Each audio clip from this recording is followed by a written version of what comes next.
Kahumagasai number 331. Father's Day Sai. Apanang to mong ong chalam. Trusting to the love of Father. Key of sharp G. 3/4. La la la la.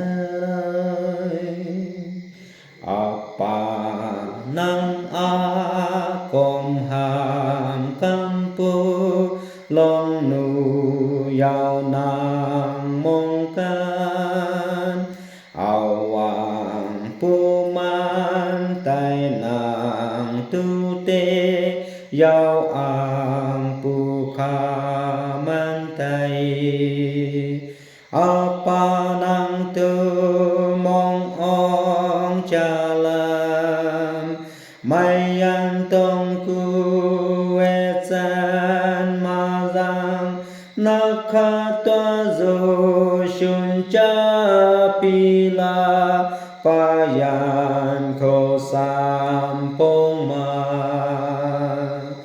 nang mong kan long di pan thai lê com man bao chi dân chi sai su hi sa ninh nhẹn mi chi tai hàm chu na sam ni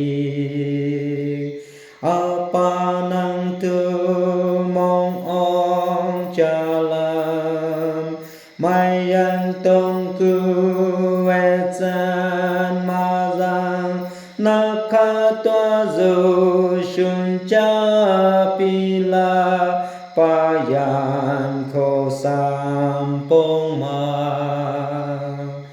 tu chen van van chi tai ham pu nao ni le ko me nang san tha yao ba chu kom thai la hay rằng van chi a cha apa nang tu mong ong cha lam mai an tong ku e chan ma giang na kha toa zo shun cha pi la pa yan kho sam pong ma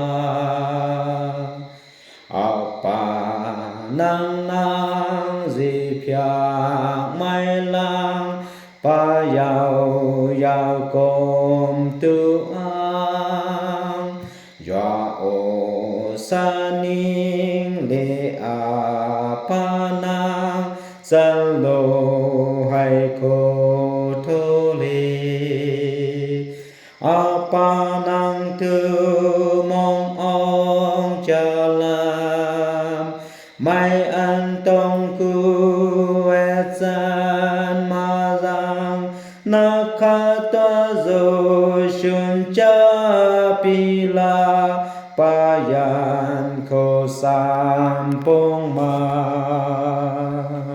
Thank you.